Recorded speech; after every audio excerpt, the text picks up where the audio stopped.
Dear brothers and sisters, I'd like to welcome all of you to this broadcast. I know many of you are in many different parts of the world, and these are very difficult times for all of us as we pass through dealing with a situation which we've never dealt with before. With this virus spreading in many places of the world, it has changed the way of life that we live. Many of our health professionals and our governments are telling us to be in isolation, because that seems like the best way of being able to stop the spread of this illness. And so, as we are asked to stay in isolation, and as we stay in our homes, as we are away from going to work or to study or to be able to go outside to entertain ourselves, these are very difficult times for each and every one of us. And as we stay in the homes, those of us who are so much used to doing selfless service, we wonder, how do we do selfless service by staying at home?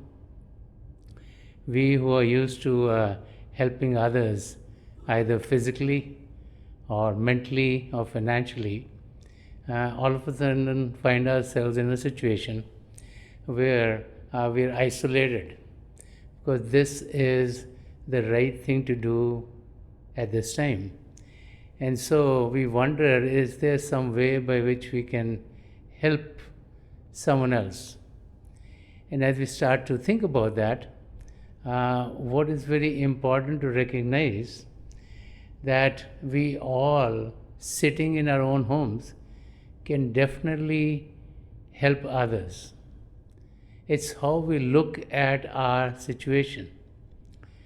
By staying at home, by isolating ourselves, by being in a state where we keep ourselves physically fit, we are going to create an environment in which help comes to others. Let us look at the whole situation. Today, there is no possibility of testing each and every person who lives in the world whether they are sick with this virus or not. As we look at people, we're not sure whether someone is ill with this virus, whether someone is just a carrier, or whether someone is well. And so, in all of these three categories, as we meet with someone, we're not aware whether we ourselves are going to bring sickness to them, whether they will bring sickness to us. And so the best way of keeping this illness from spreading is to stay in isolation. And so when we stay in isolation, what we are doing is we are helping curb the spread of this sickness. And as we start to isolate ourselves, we'll find that as we keep ourselves healthier, we are creating an environment in which those who need help can get it.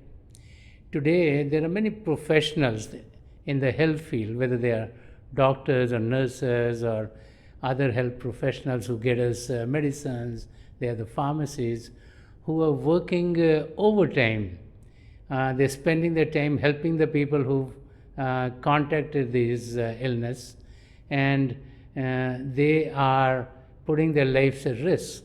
Also, there are many first responders. There are people who, let's say, help in getting food, in being able to provide the other necessities of life. Let's say electricity, water, gas, phone lines, and other amenities that we have become used to. And so, as we look at their lives, we find these are people who are risking their lives. They go out, they do the work so that the life of all of us are better. They risk their lives so that the lives of those who've been sick or ill, their lives can get better.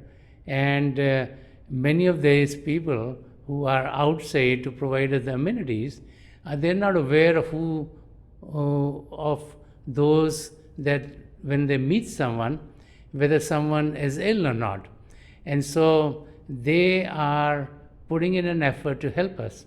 So we in turn can help others by staying well, by being in isolation, by not spreading the disease, by making sure that once we are well, then maybe we've kept another bed open in a hospital for someone who needs it.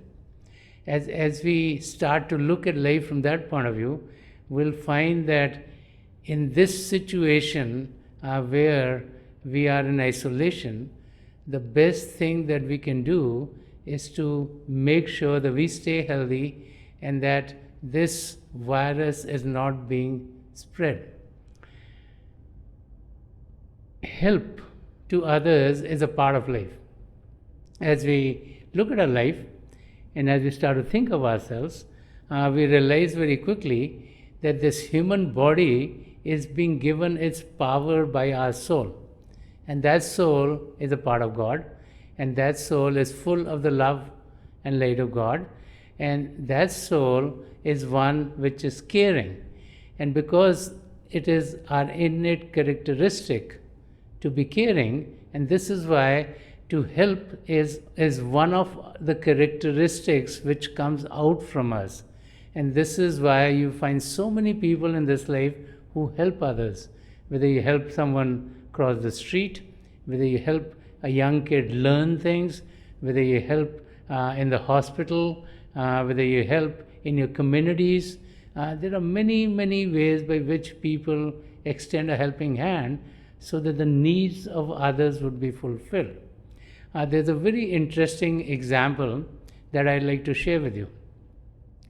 This is about a doctor who was living his life through taking care of his patients. And every day before going to work, he would dress up very nicely. He would wear a very nice ironed white coat and nice clothes, and he would go to work.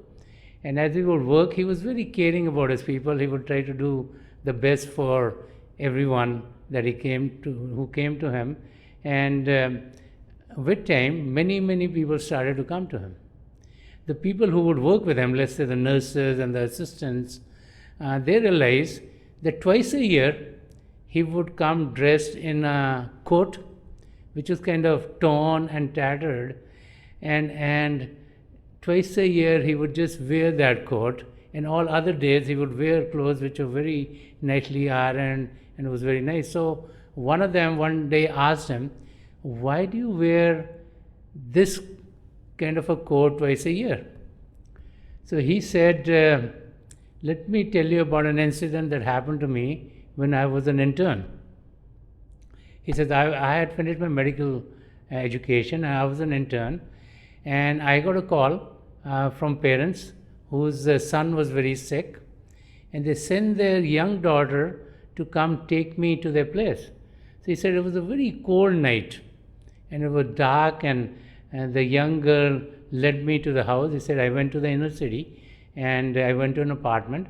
The stairs were broken, and as I'm going up, they were creaking, and as I came to the apartment, I realized that there was only one room. And so the daughter and the son and the parents were living there. And he said that the son was lying on the bed, and the parents had done everything that they could to save the son's life. And he said, when I got there, I saw that the son was dying.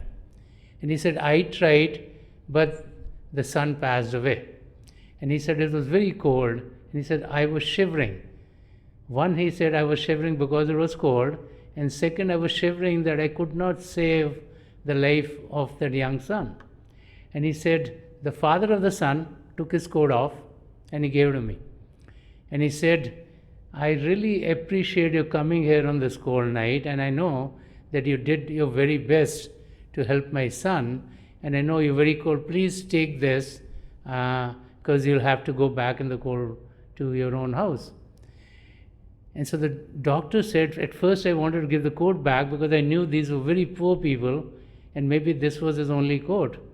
But then he said that I realized that he was giving me the coat out of the goodness of his heart. He was appreciating that I had come there even though I was not successful in saving his son's life.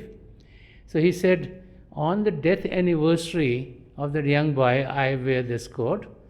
And so the person asked, what is the second time you wear it? And he said, I also wear it on the anniversary of me getting my medical degree, so that it reminds me that the purpose for which I become a doctor is to help others. So when we look at our lives, we all have opportunities to help. At many times, we can help physically, we can help emotionally, we can help mentally, we can help financially. At this time of our lives, the best way that we can help someone else is to stay in isolation.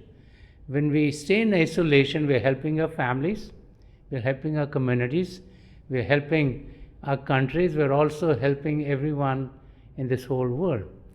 Sant Darshan Singh Ji Maharaj has very beautifully talked about who a person is.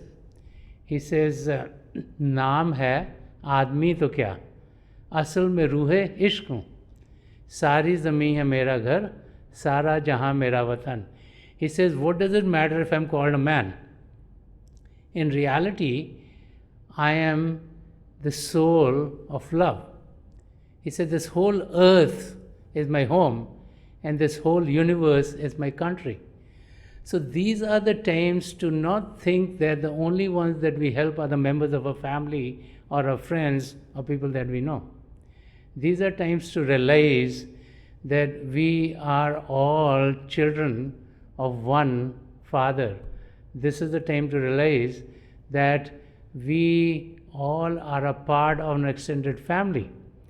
We might look different, we might speak different languages, we might believe in different faiths, we might come from different cultures, but we are all connected. And the connection that we have is through our souls. Our soul is a part of God, and a soul that gives me life is also the soul that gives everyone else life. And so that soul is connected because all these souls are coming from God. They're all connected, and so this thread of love that connects us is God. And that realization comes in as we go within. Right now, when we lead our day-to-day lives, we live at the level of our physical senses. Through a sense of sight, through a sense of hearing, through a sense of smell, through a sense of taste, and through a sense of touch. Our attention is going out into the world. Now, when we take our attention, we put it within ourselves, then we start to live at the level of our spiritual consciousness. We all can experience ourselves as we really are. God the Creator is with each and every one of us because the part of God is what gives us life.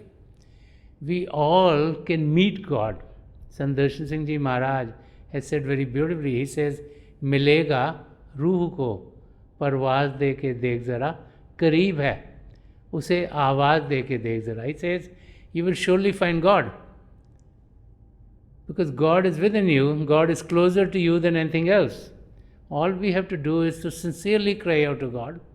And when we sincerely cry out to God and we give a flight to the soul, then we'll be able to soar through the inner spiritual regions and be able to be one with God. So these times when we are in isolation, these times when we are in our homes, these times when we are away from everything else, these times when we are not spending time traveling to work or to any other activity that we do, these are times to focus on finding the connection with God within ourselves. These are the times when we are able to strengthen that connection. And these are the times when we experience the love of God within ourselves, that the realization that we all are a part of a big family would set in. As we sit in silence, as we meditate, as we go within ourselves, we connect with the divine light and sound of God within ourselves. And as we connect with the divine light and sound of God, when we experience the light within, the realization automatically sets in that as we are experiencing the divine light of God, so can anyone else. And as that realization sets in, then we realize we're all connected, we're all one and the same. And as that realization sets in, then our efforts are always extended to help someone else. And so the key is to be able to experience that divine light and the divine sound of God, which are the two primal manifestations of God. To be able to experience that, we need to sit still. It's in the stillness of the body and the stillness of the mind that we connect with the divine power within. So I want to leave you with a very easy meditation. It's called SOS meditation. It's a meditative practice which can be practiced in our homes. It can be practiced any place. It's a practice that can be done by anyone. We just take up a pose in which we can sit without moving for a long period of time. Whether we sit on the chair, whether we sit on the sofa, we sit on the floor, it doesn't matter. This is a purely spiritual practice, so our position is immaterial. Now when we take up a pose in which we sit, we close our eyes very gently, just like we close them when we go to sleep. Our eyeballs should be focused 8 or 10 inches in front of us. But as we close our eyes, we get bombarded by thoughts. So the thoughts are originating from the mind. So the technique is to put the mind towards God. And so we start to repeat a name of God that we feel comfortable with. Now as we repeat God's name, our attention is on God. And as our attention is on God, we'll find that the mind, which is now focused on God, is not able to send thoughts to us. And it is in that state that we are able to experience vistas of light open up for us. In the beginning, it might look like flashes of light, circles of light, lights of various colors. But then with time, we'll find the light stabilized. So what is happening is that the light of God is within each and every one of you. As you concentrate, you experience the light. As you're distracted, you experience darkness. And so with time, as your concentration improves more and more and more, you experience the light more and more and more. And then with time, what happens is you go beyond the lights and you experience many, many other spiritual vistas that open up for you. So as we start to connect with this divine light within, this has a very calming effect, very peaceful effect, very loving effect. And so we get into a state of bliss. And that state stays with us not only for the time that we meditate, but for long periods of time afterwards. And so it is this connection with the divine power within ourselves, with the divine light and sound of God, which makes us calm, which makes us peaceful, which makes us loving, which makes us experience us as a part of this great family of the Creator. And as that happens, then love and service just pours out from us. So let us meditate for a few minutes. Please sit as comfortably as you can. Close your eyes very gently, just like you close them when you go to sleep. Your eyeballs should be straight, focused 8 or 10 inches in front of you. And as you close your eyes, those of you who have been initiated in the mysteries of the beyond, please do your Simran. Others can repeat any name of God you feel comfortable with. If you don't believe in God, you can repeat any name which will give you calmness or peacefulness or which is loving. As you repeat a name which gives you calmness, you'll find that in the darkness, with time, light will sprout forth. I pray to God Almighty and to the three great masters of the past century, Hazur Baba Sawan Singh Ji Maharaj, Param Sant Kripal Singh Ji Maharaj, and the gracious Master Sant Darshan Singh Ji Maharaj, to help each and every one of us here connect with the divine power and to have us experience the divine light in our own places. We'll be sitting for a few minutes. I'll be getting you out of this meditative state, and my best wishes are with each and every one of you.